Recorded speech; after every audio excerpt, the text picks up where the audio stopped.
All right, how's it going, everybody? It is the Osmo.com NHL DFS Strategy Show. Hope you all had nice All-Star breaks, or donated some in NBA like I did, or in some other sports.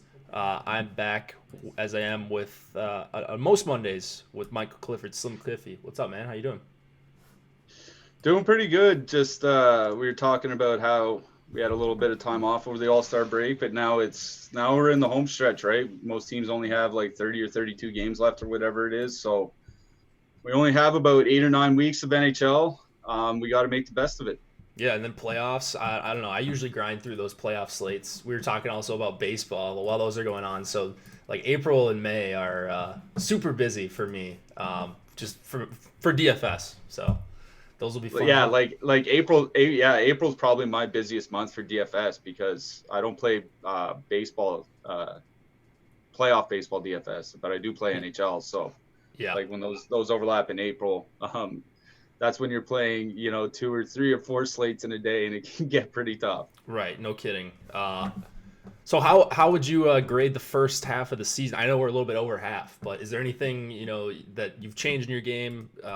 Like, is there anything you're looking forward to in the second half from a DFS perspective?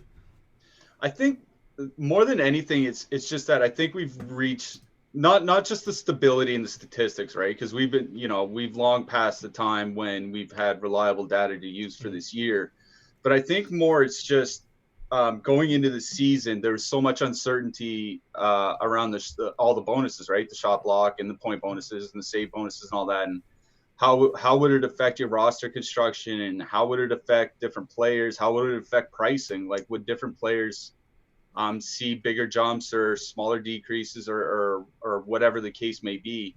I think there was a lot of uncertainty going into the year for a lot of DFS players. I know there was for me, so I'll just speak for myself here. So it's just nice to know, like, you kind of get into that habit, kind of get into the pattern. You know what, not what to expect, because obviously every night's different. If we knew what to expect, we'd have a lot more money than we do right Right. now.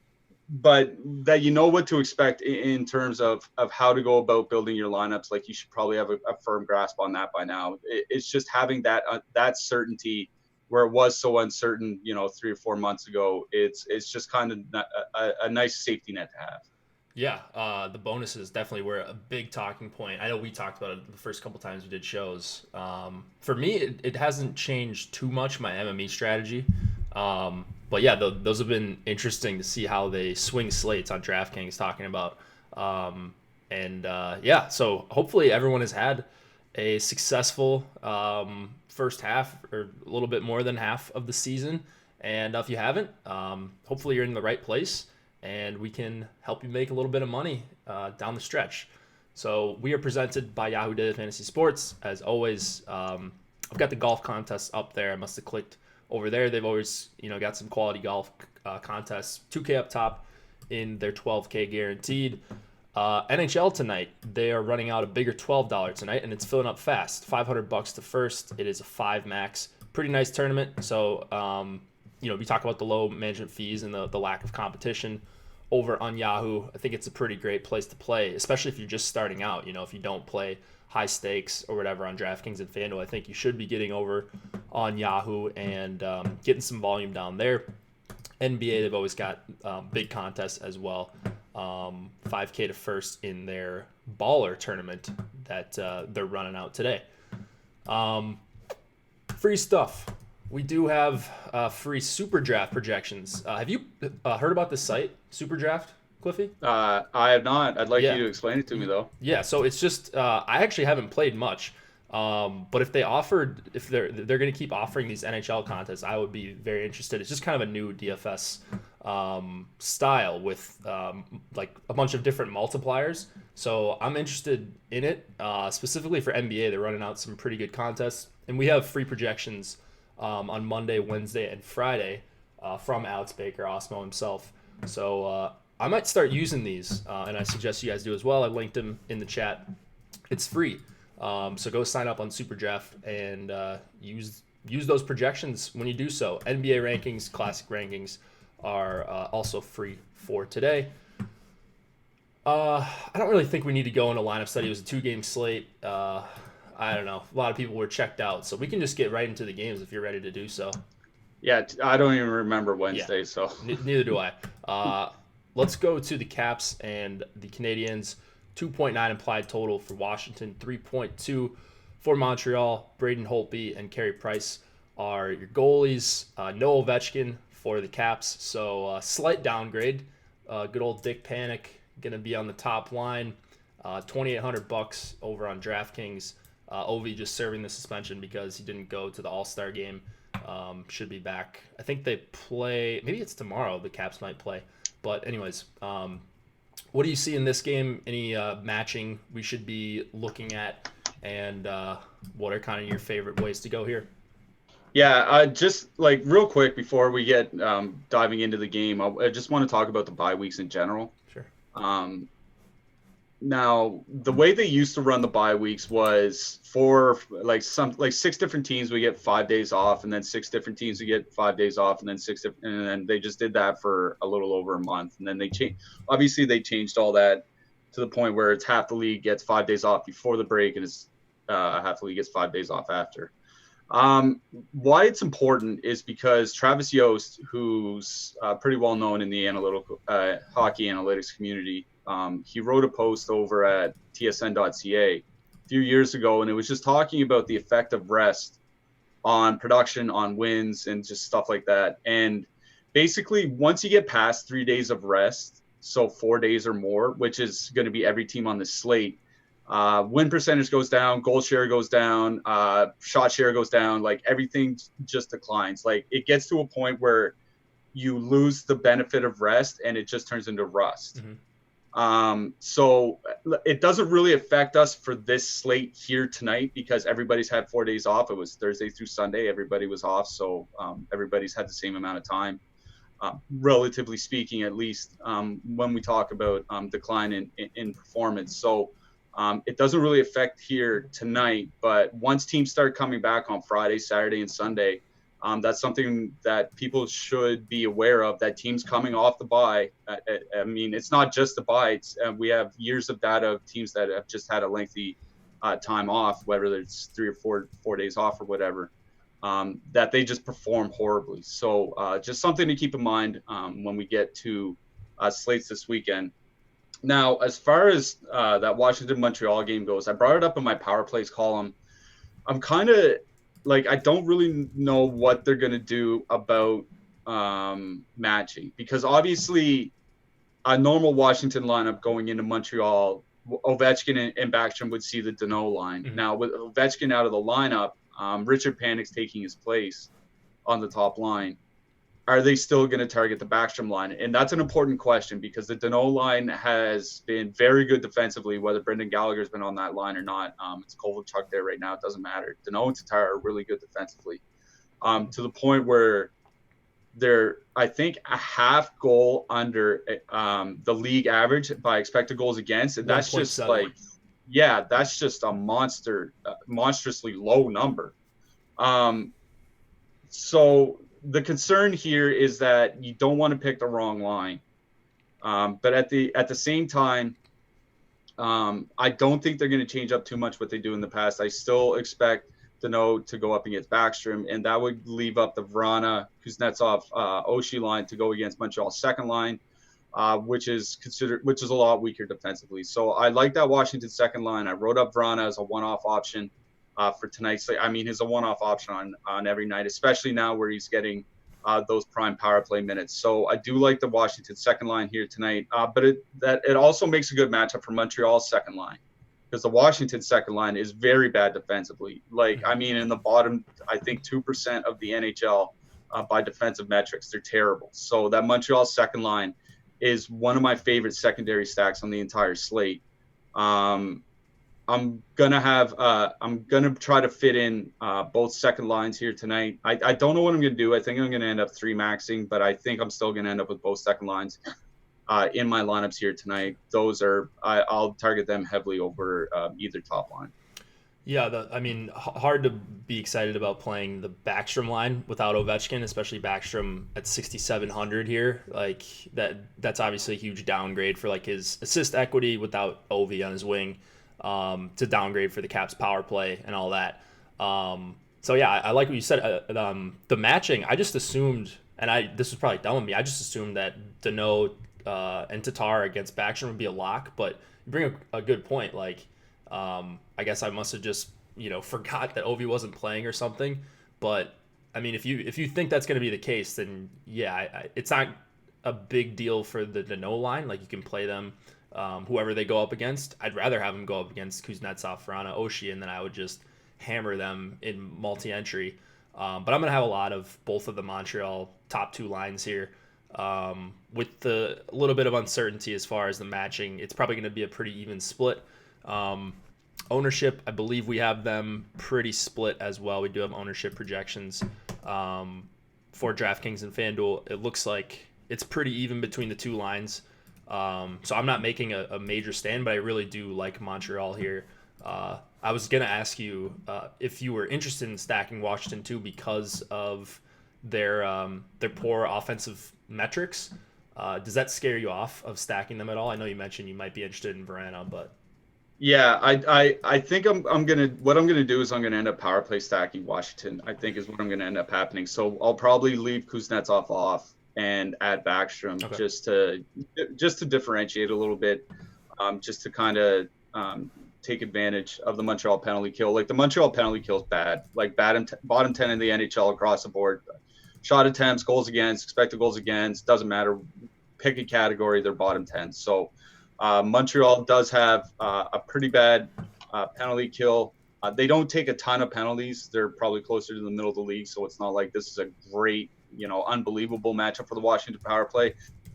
But even without Ovechkin, like, you have to remember the Washington power play, it often ends with Ovechkin, but it doesn't necessarily run through him, right? Like, the goal of the power plays is that he takes the one-timer, but he doesn't get the touches. It's Carlson and it's Backstrom. It's those guys that get the touches. So I still think there's a good avenue for Backstrom here to get a couple of assists, 3 assists maybe, if that power play can really go off. So I think what I'm going to end up doing is having Backstrom, Oshie, Vrana lineups, and just leave Kuznetsov out. And one thing to note, Kuznetsov isn't joining the top power play unit with Ovechkin gone. They're sliding Oshie to Ovechkin's spot and then putting Tom Wilson where Kuznetsov normally would be down low. So Oshie is technically in the Ovechkin spot. So if they're going to keep running the power play to get that one timer, then it's probably going to end up on Oshie's stick.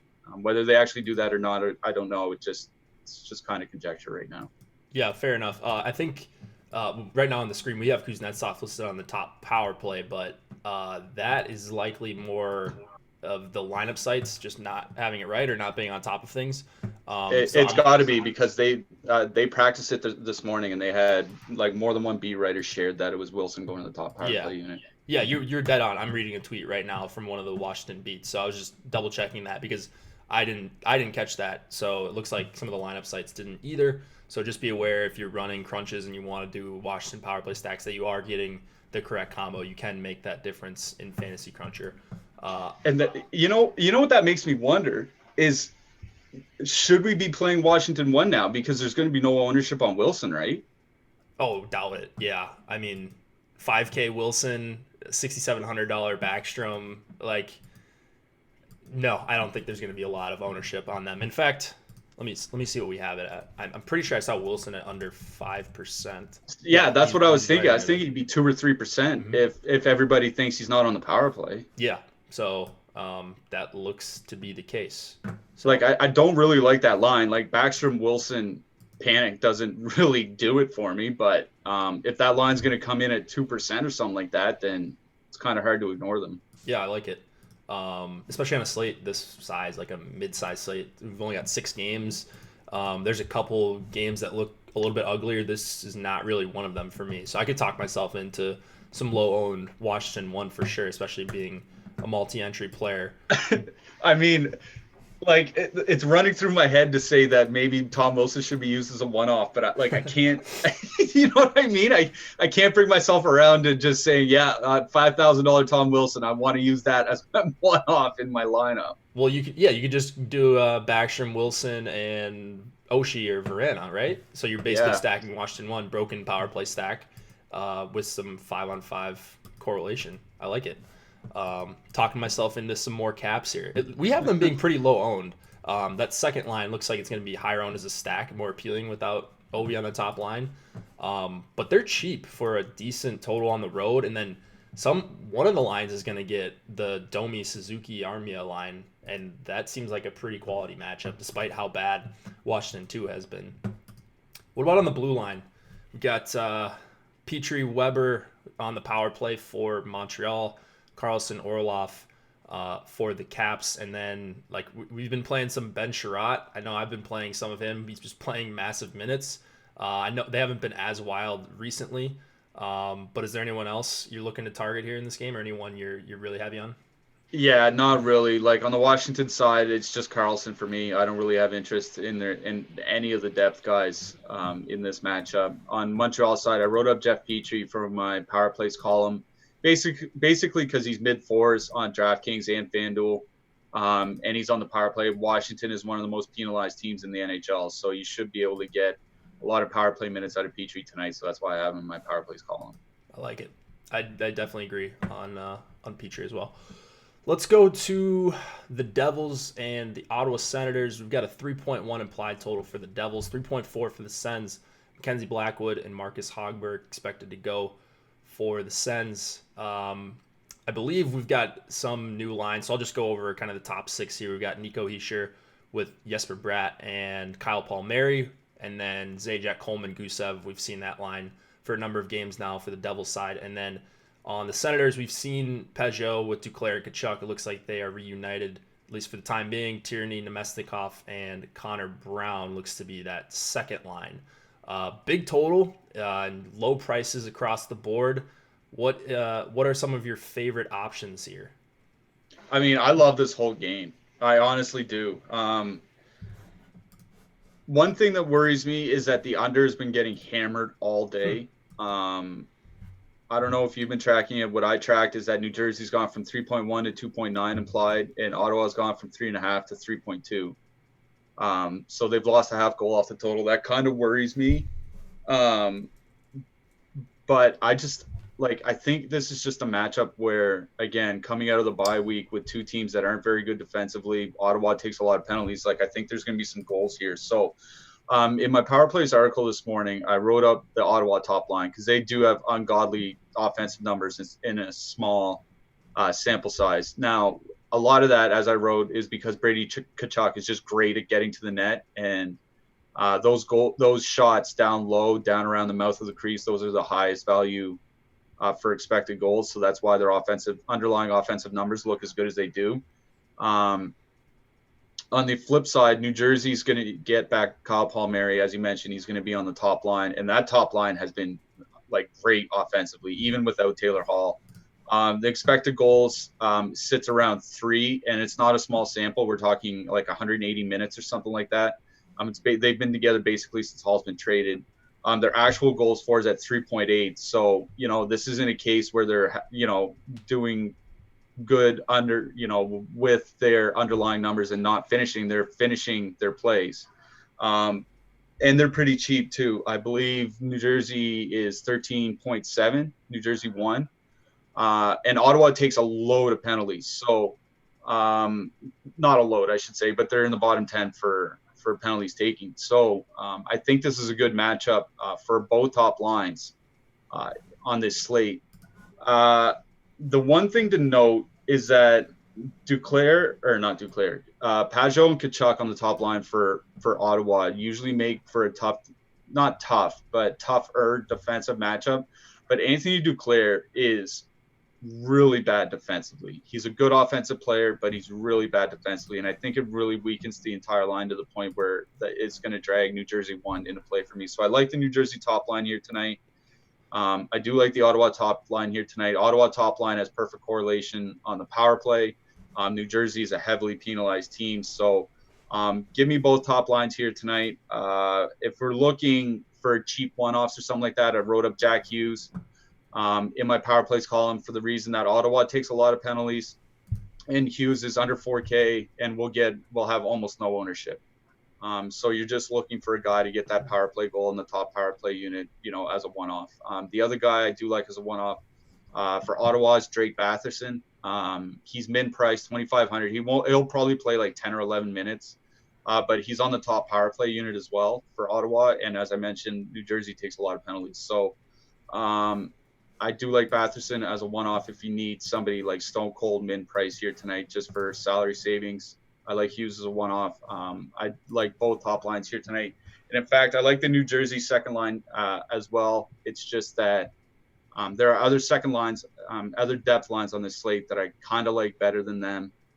So I'm just not using them, but I do like New Jersey second line on this slate as well. Yeah, I agree with pretty much everything you said. We're showing really low ownership on New Jersey too, but I still think some people will get there, like maybe more than what we're showing, at least on DraftKings, just because of they've had a couple big performances. People like Coleman, up to $5,400 though. Maybe some people will start to cool off on that. Yeah, right? yeah. See, that's why I was kind of cool on New Jersey too, because I was half expecting them to be around 11 to 12K or something like that. I think they're up near 14K, which is that brings them into Montreal 2 territory, right? So that's kind of why I'm not as high on them as I probably should be, because this is a good matchup and they have been a good line. Yeah, so I mean, just because of the ownership we have on them, and I put it up a little bit more manually in my own sheet here. I'm still getting to a lot of New Jersey too, which is a little bit worrisome just because I think they're a little bit overpriced, but good spot. Good spot for the top line as well with Duclair on that top line instead of Connor Brown. So that line in just under 100 minutes is giving up two and a half expected goals against per 60. Looks like almost 66 and a half shot attempts against per 60. Duclair, Peugeot, and Kachuk together. So I like New Jersey 1, actually. They're right now my highest exposed line on the slate. Yeah, they are. New Jersey 1. I don't know if that's going to stick. It's not like I'm playing 50% of them. I'm at about 20%. It looks like I'm pretty spread out. But more than anything, we have them pretty low owned. I like Vatanen with them. He's been, I guess, I don't love Vatanen with them because he's not listed on the top power play. It's more for the second line, but even though it's not perfect correlation, I'm still playing some Sammy Vatanen for 4K. You can play Subban if you want. But yeah, I just think really good spot for New Jersey, and they're not being as owned as they should be right now. Whereas I think the ownership on Ottawa 1 looks a little bit more correct. I'm closer to the field on them. But I just love this game all around. If this game duds, I'm probably going to have a pretty terrible night. Oh, yeah. If this is a 2-1 game, I'm shutting off NHL by 11 o'clock. Yeah, for sure. It could go bad really easily, and I'll be like, why did I play these two teams? But the implied totals are still good, even though they have gone down a little bit, I see. And I'll update these after the show. But yeah, I think you can stack up either power play too, like you said, with Batherson on the Ottawa side. You've got a clear power play quarterback in Thomas Chabot, and then Hughes and Simmons both on the top power play for the New Jersey third line. If you wanted to mix in Hughes or Simmons with Nico and Palmieri instead of Bratt, I think that's also another way to go to get a little bit more different. So I just like this game all around. It's probably going to come back to bite me tonight, though. Yeah, see, that's the thing. I really like this game all around, but I can just picture myself in 5 hours just why did I put all my eggs in the baskets of the New Jersey Devils and the Ottawa Senators? You know what I mean? It seems like I'm gonna have that conversation with myself here tonight. Oh yeah, for sure. So we'll see how it goes. I still think this is gonna be my highest exposed game by a long shot. It's not even close right now. I might pull back on New Jersey specifically a little bit, but I still like the spot regardless. I'm going to be over on both of the top two lines there, and then probably slightly over on Ottawa 1 as well as a full stack. Do you have any interest in the second line? We're showing really low ownership for Ottawa 2, Tierney, Nemestikov, and Brown. Yeah, I don't have. For me, it's the Ottawa. Like on the Ottawa side, it's the Ottawa top line, one off Batherson, or that's it. I don't have any interest in stacking their depth. Fair enough. What about defensemen on either side? Kind of mentioned Shabbat, Subban, Vatanen. Anyone else you Yeah, want to talk about? Mike Riley's the guy that kind of stands out to me. I noticed because I was looking at their power play last game, and Shabbat didn't even get on the ice. They put Mike Riley on the ice instead of him.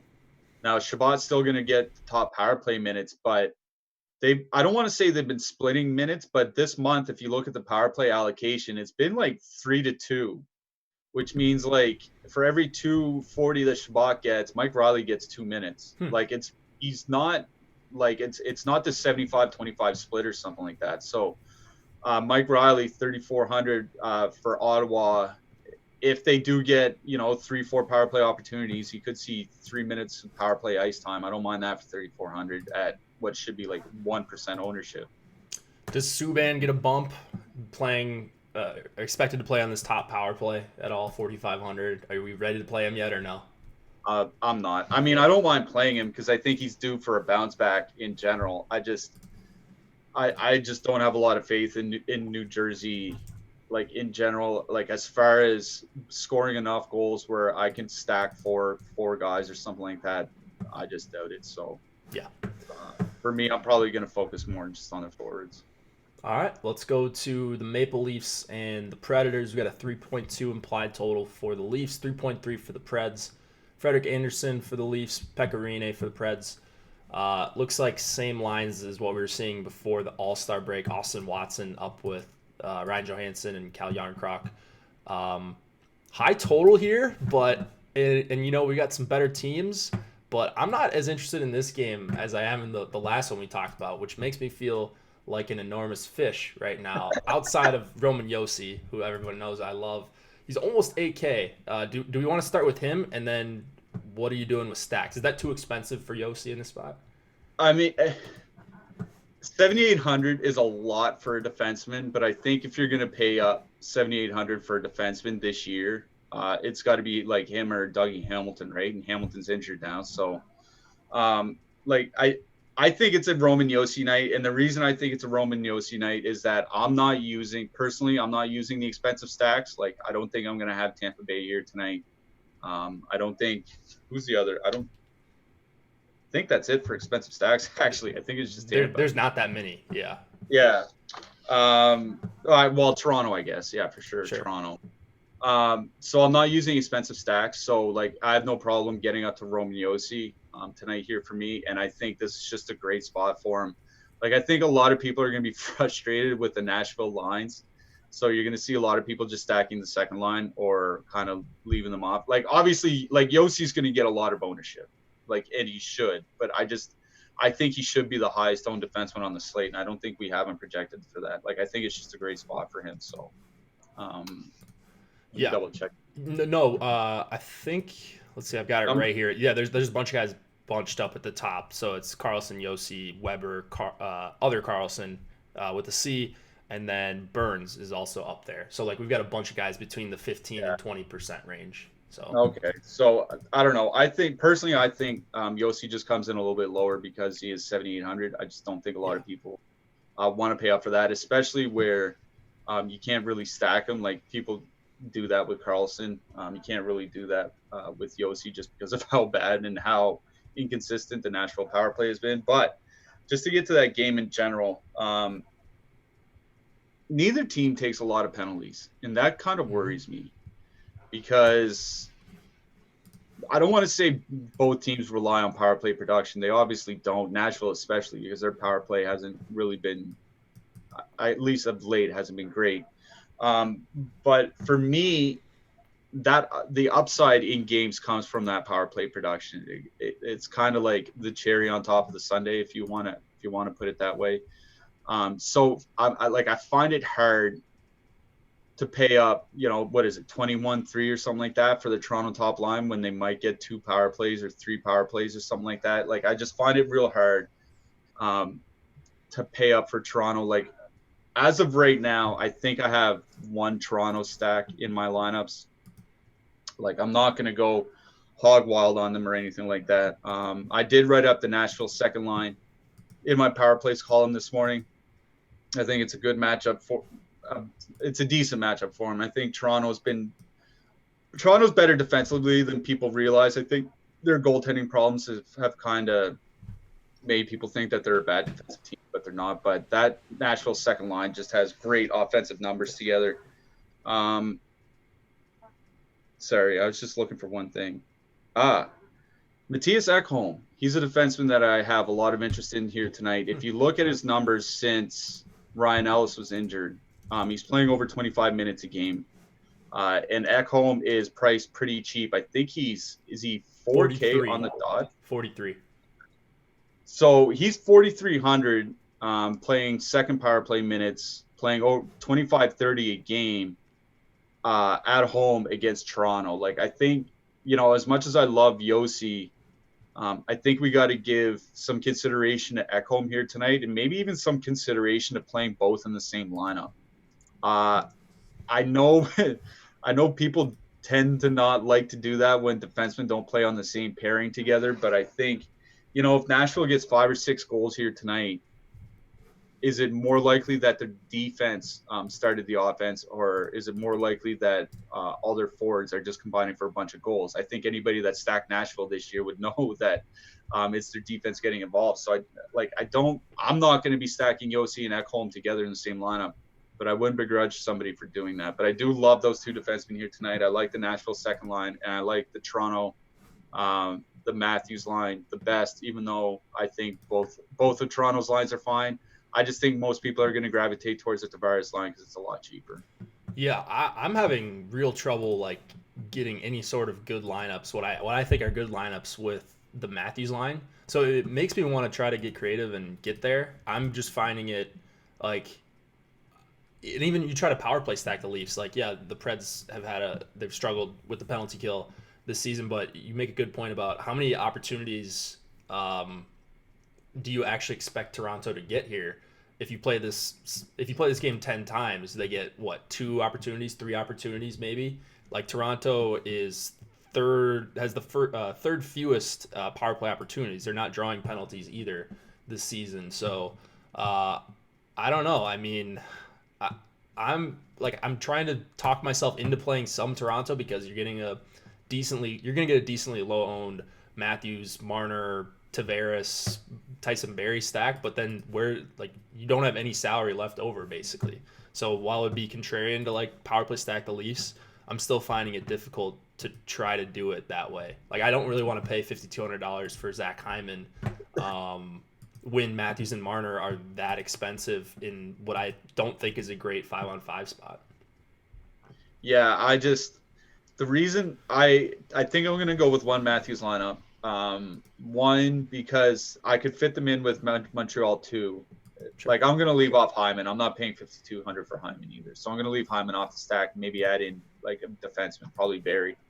You can fit him in with Montreal too. It's just that it's a 6-game slate. Okay, it's a 6-game slate with no Ovechkin. So, other than the Tampa Bay Dallas game, we're going to get to that in a minute.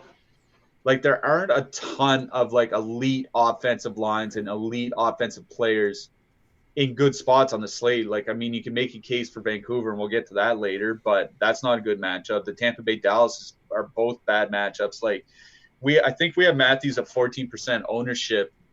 What are the chances that his line, or I guess the Tavares line, if you want to use one or the other, come in at about the same ownership? Is there a 1 in 4 chance that either one of those lines is the top scoring line on the slate? I'd say probably yes. So you know what I mean? Yeah, I understand. You know what I mean? So that's the only reason I want to get to Matthews is that I think I thought he'd be closer to 20%. We have him around 13, 14%.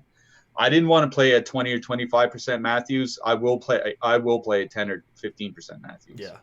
Yeah, and what you're basically saying is we have the top stack tool for MLB. I don't know if you're familiar with it, but the audience is familiar with it if they've watched our MLB shows, which just says, and it's just kind of the Osmo logic where it's all right, is the stack going to be lower than the chances of them like, is the stack ownership going to be lower than their chances of being the top stack? And it's probably yes for the Matthews Marner combo. If you want to throw Hyman in there, sure, or some sort of power play stack. So, like, I feel like I should be forcing some Toronto in, and that's probably what I'll end up doing. Maybe take away a couple, New Jersey 1 shares or something like that. But yeah, I doubt I get to more than like 7-8% of Toronto stacks overall, just because I don't know. Am I wrong in it not being that great of a 5-on-5 spot? No, I agree with you. The thing is that I think it might be a little bit better than you're giving it credit for, Okay. and the reason is that they're not using Forsberg in the shutdown role anymore. That Forsberg, Duchesne, Granlund line is going to see the third and fourth lines from Toronto, maybe the second line once in a while. They're going to be playing like Johansson, Yarncroc, Austin Watson against that top line. I would be a lot more worried about facing Granlund, Forsberg than I would Watson, Yarncroc or something like that. Yarncroc is good defensively. Johansson isn't. Watson isn't. You get down to that third line. Do you want, as good as Nick Bonino and Colt Sissons have been this year, do you want to put them for 15 minutes out against Austin Matthews? I don't think so. I don't think this is a great 5-on-5 matchup for the Leafs, but I do think it's a better one for that specific line in particular, just because they're not using Forsberg in the shutdown line, and that line's the line that I worry about. So yeah. I'm not as concerned. I get your concerns, and like I share them normally. It's just I'm not as concerned in this particular matchup as I normally am. And like I said, I just want to get to Matthews because I think he should be higher on than he is considering the size of the slate. Yeah, that's fair. So big total in this game. They're like Vegas expects goals here more often than not. And so, like, I'm just finding it easier to get to more Nashville 2, but everyone's going to get to Nashville 2 if you're entering a handful of lineups, right? So their numbers are good. They're going to have a solid 5-on-5 matchup. We don't care about the power play that much with Nashville, but you can still play them with Yossi if you can figure out a way to afford all of that, and I think it's actually not that difficult. Muzzin returning for the Leafs. Anything else we need to mention in this game? You made a good point about Ekholm. I didn't realize how many minutes he's been playing recently. Tyson Barrie at 5,500. Is he just going to kind of get squeezed out of your Toronto lineups because he's 5,500, because you're prioritizing Matthews and Tavares and Nylander and Marner? I mean, I'm probably going to still play Barrie. Okay.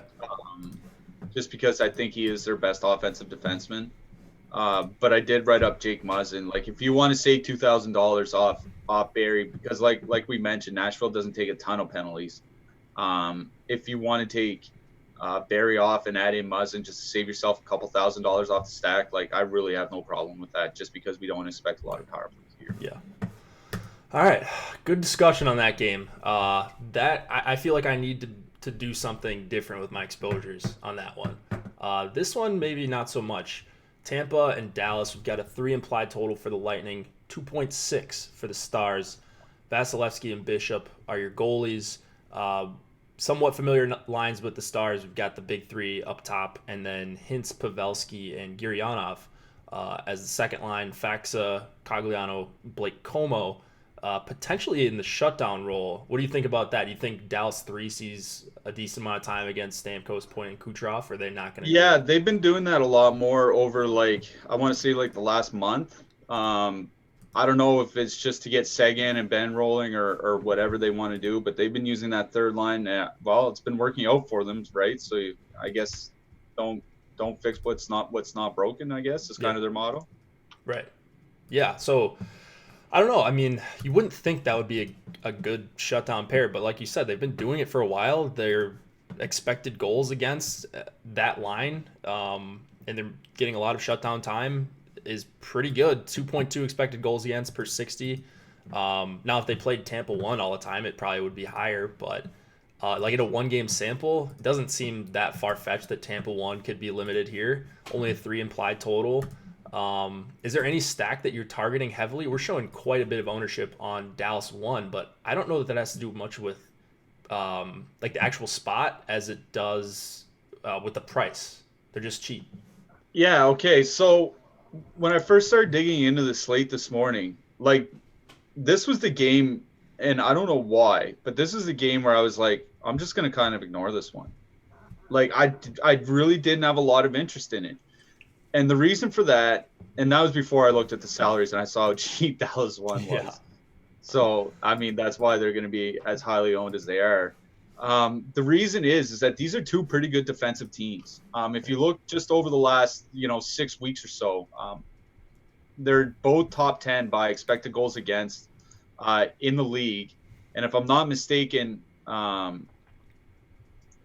Bay is first, like fewest, or first or second, fewest goals against. Like, this is a bad matchup for both teams. So that's one reason I don't have a lot of interest. A second reason I don't have a lot of interest, it's on the at least on the Dallas side of things, is that I guess both teams do take their fair share of penalties.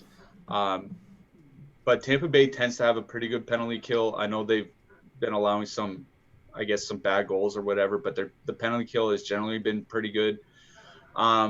So what I see is, like, even if Dallas 3 goes up against Tampa 1, like, you could argue that Tampa 1 is the best matchup offensively speaking for any line. Like, if I want Dallas's top line out against Tampa's top line, I don't want them out against the Sorelli line. The Sorelli line is really good defensively. I don't want them out against the third line of Paquette and Killorn and Maroon. Like, that's another really good defensive line. And the way that they've been going, like you mentioned, the way they've been going about it, that the Dallas third line is going to see that the best offensive matchup. So, like, I get why people are going to play Dallas here tonight. I love that line. They have good offensive numbers together. They're really cheap. I just, like, man, if they all come in over 20% in a bad matchup and I play them, I'd never forgive myself. So I think I'm all out on Dallas here tonight. As far as Tampa goes, again, bad 5-on-5 matchup, really good 5-on-5 line. I don't think they're not going to be very highly owned. I don't think. At least not as, like, a full stack. I can't imagine. Like, I think you're going to see people, like, if people go with expensive on the road, they're going to gravitate to Toronto more than they will Tampa. So if you want to play the Tampa top line, I have no problem with it, because they probably should come in around 10%, maybe even lower. And I think on a slate this big, regardless of the matchup, I think that's something you can take advantage of. I just don't think it's a good matchup for either team. I really don't have a lot of interest in either side. One thing that stuck out to me was Ryan McDonagh. I know he's not really having a good season, but man, like, 2,600 priced on the second pair for a guy that's, put up multiple, like 3 or 4 different 40-point seasons. I know he's not on the power play or whatever, but if you think Tampa's going to have a good night, I can't imagine not playing Ryan McDonagh at 2,600. Yeah, I like the call on McDonagh there. That's probably going to be my highest owned Tampa defenseman. Even though I'm not playing a lot of Hedman, I don't think, tonight for 5,700, outside of maybe a Tampa 1 or a Tampa power play stack or Tampa 1, whatever. 4-man, gets into my lineups. Tampa 2 is kind of the line I'm taking some flyers on. Just insanely good numbers in a pretty short sample. They're over 60 minutes. I don't know that you can, they're probably going to be good. They're not going to be 4.8 expected goals per 60 or whatever they're at right now. I think, 4.8, whatever. So it's obviously not going to hold, but they've been good. Like, we've got a sample of these guys playing together and just being quality players on their own. So that's going to be the line I get to. Maybe you only need a couple goals being scored for this Tampa 2 line for them to be in the winning lineup if you get more of a lower scoring slate, or like Toronto 1 goes off or something like that. Like, this would be a nice line to have at pretty low ownership. And then Dallas 1 and Dallas 2 for that matter. I think I'm going to be below the field on both of those. Definitely Dallas 1. I'm just going to force them. Like, I'm just going to force myself to be below the field. Not a good spot, I don't think. It's just a good price. And I think that's a mistake a lot of people make in DFS with, like, sports like MLB and NHL. So while I love the line, they could certainly get there. I mean, unless one of my few lineups that does have Dallas 1 is just the complete nuts, I think they're probably not going to be it's not going to be good for me if they end up going off. Klingberg 4,200, Hiskinen 44. Any of these guys catching your eye? Yeah, I mean Klingberg, because I think Tampa is one of the 10 most penalized teams in the NHL. So even though they do have a good penalty kill, you can get to them if they give up 4 or 5 PP opportunities. Dallas only needs one with all the talent they have. So I don't mind Klingberg as a one-off at 4,200. Steven Johns, he's a guy like 2,500. He played 19 minutes in his first game back. For people not familiar with him, he suffered a concussion a couple years ago, and he literally hadn't played for 2 years before returning just before the All-Star break. When he's playing, 20, 21 minutes a night, he's literally a threat for the 3 block bonus. Like if you look at his career, he puts up like 2 shot blocks per game, like clockwork. So he's a threat for the 3 block bonus on DK every night. He's min price. He played 19, I think like 18 or 19 minutes in his first game. So, it's not like he's going to be a 13-minute defenseman or something like that. So I don't mind Steven Johns for the min price. All right. Before we get to the next game, if you guys could drop us a like, I see a bunch of you have already. That would be very much appreciated. Helps us continue to do this kind of content for free. Let's go to the Blues and the Canucks. 2.9 implied total for the Blues. 2.6 for the Canucks. Jake Allen, we just got word that he is expected to go for the Blues, so I'll change that in the projections after the show.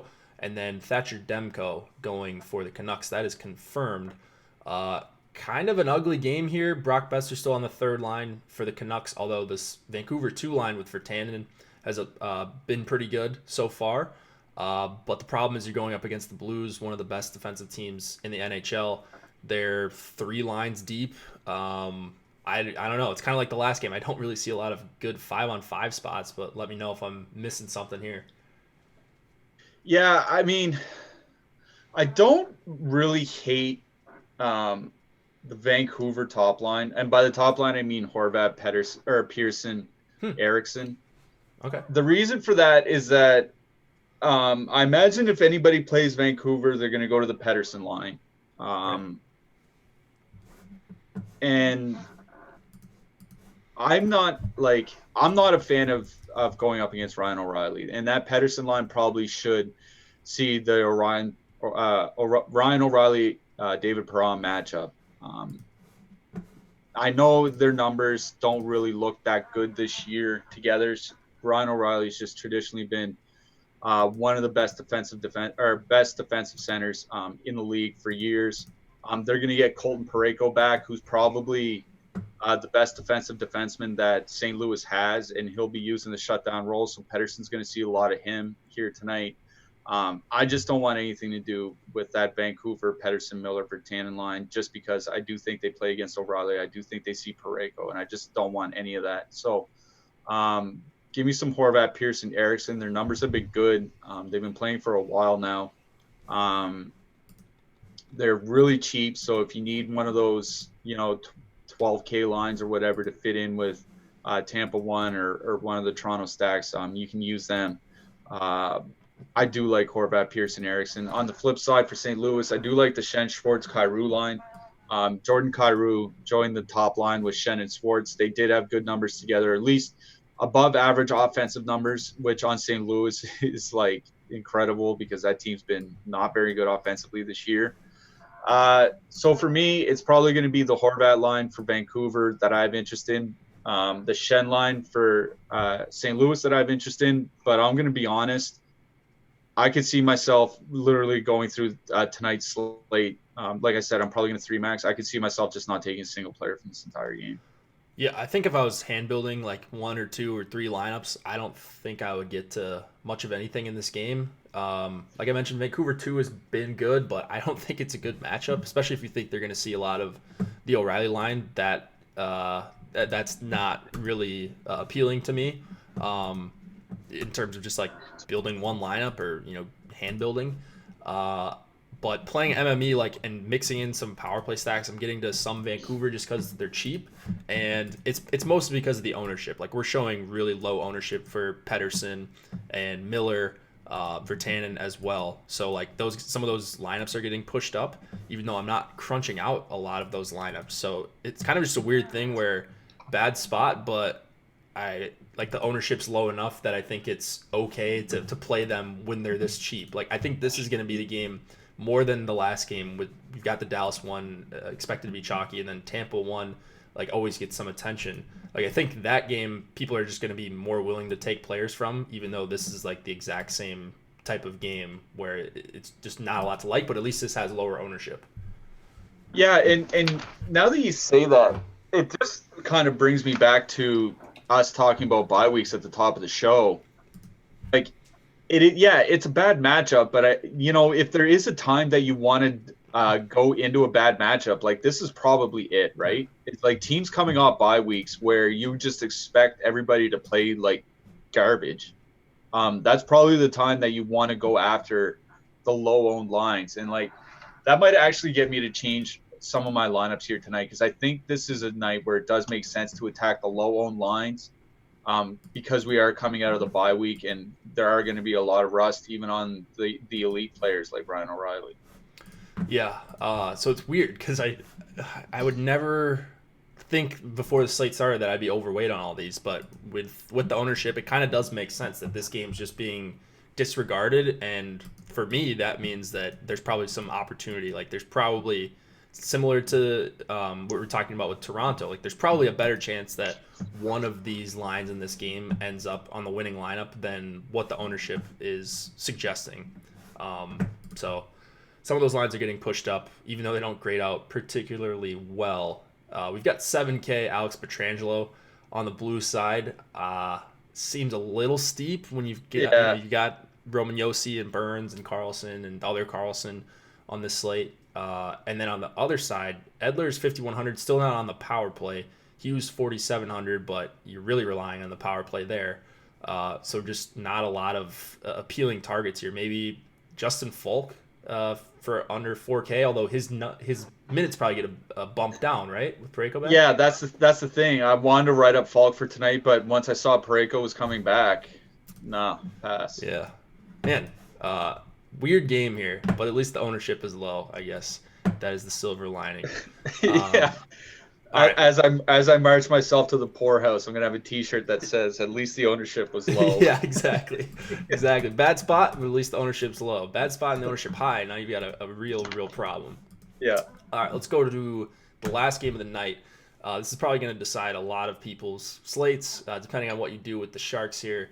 2.5 implied total for the Ducks, 3 implied total for the Sharks. Another low total game, but we've got a pretty stacked line on a team that you would expect some concentrated scoring coming from, and that is San Jose 1. Hurdle, Kane, and Timo Meier have all teamed up, and they're cheap as well. So we're showing some really high ownership right now on DraftKings, FanDuel as well.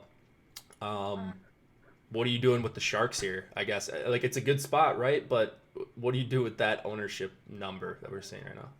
Yeah, see, that's the problem is that the ownership, like if they're going to be the most owned, like I don't want to roster the Sharks if they're going to be the highest owned stack on the slate. You know what I mean? Yeah.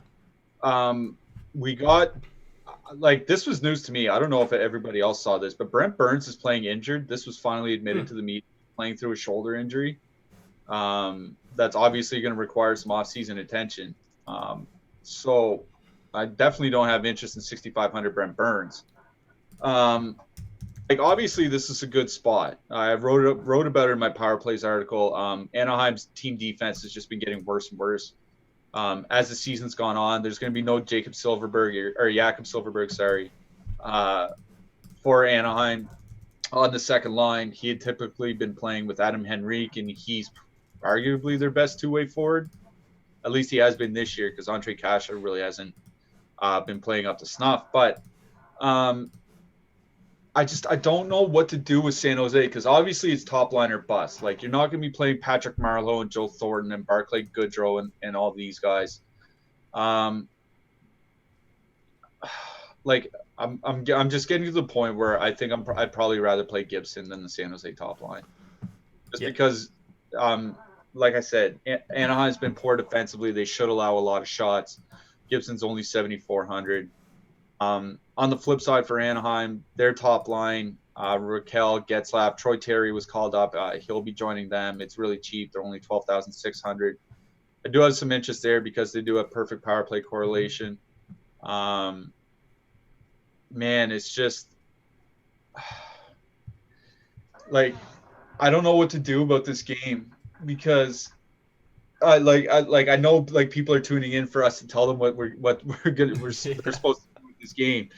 But I just don't know what to do because it is a great spot. But I honestly, I think this, like, I'm probably going to 3-max tonight, and I'm probably going to fade San Jose. Okay. I know they're cheap. I know it's a good spot. I think that team's bad. I don't mind. They don't have perfect power play correlation now anymore because Timo Meier was pushed to the second power play unit. So Brent Burns is injured.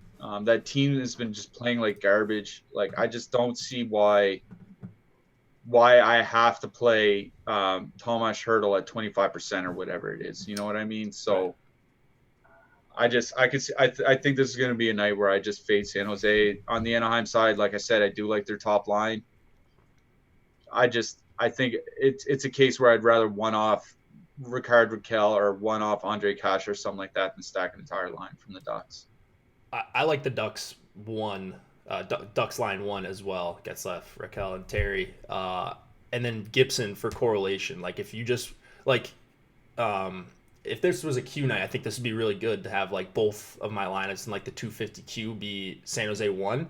And because you could, if you've got one that's looking good, like if you have the nuts in the early game, like the first couple of games are going to be over, and the first, 2/3 of the slate is going to be over, or you're going to know where you're sitting by the time this game starts. You're going to have chances to late swap if you're sitting on a San Jose 1 lineup. So I might, play, like right now I have about 15% San Jose 1, and that's well below the field for what we're projecting.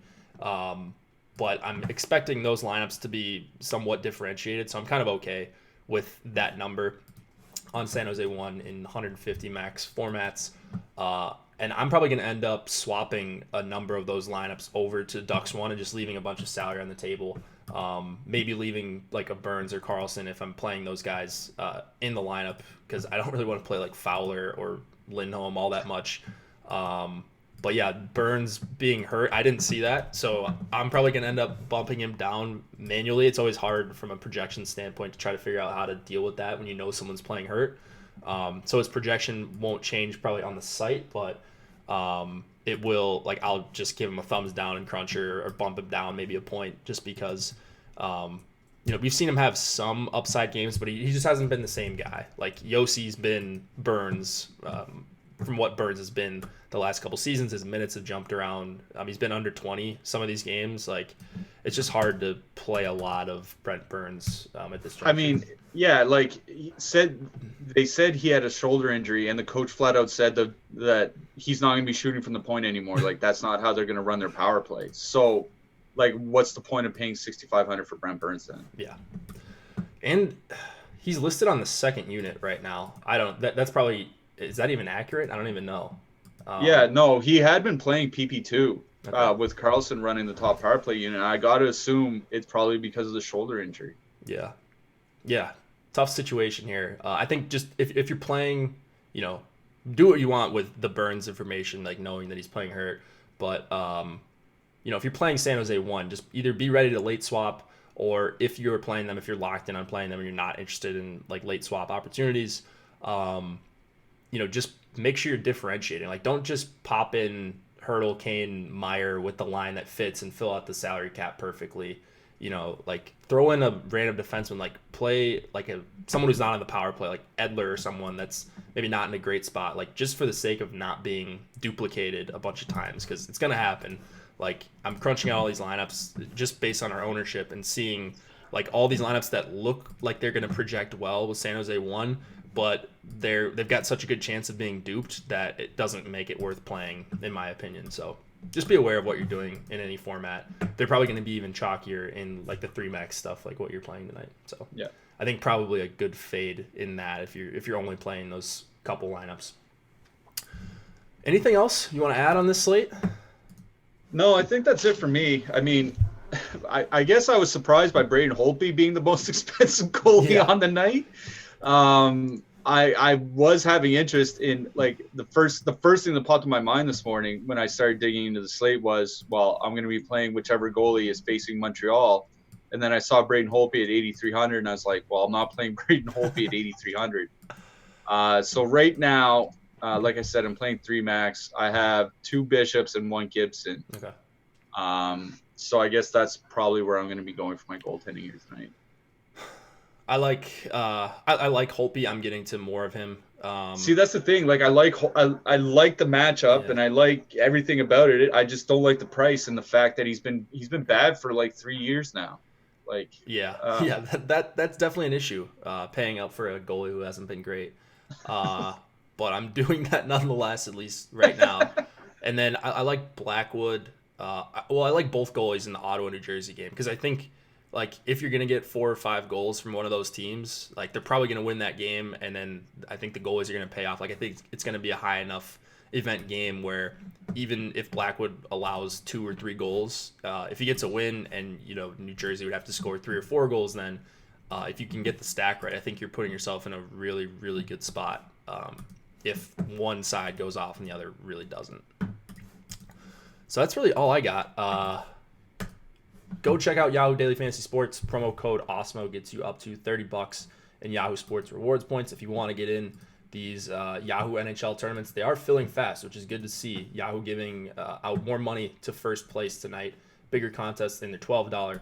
So go check that out if you have not already. Super Draft NBA projections are free today. These will be free Monday, Wednesday, and Friday. We'll make sure to note that on all of our shows. NBA rankings, classic rankings, just for the main slate, are also free for today. And then that's really it. Anything else? Nope, that's it for me. Good luck tonight, everybody. Good luck, guys.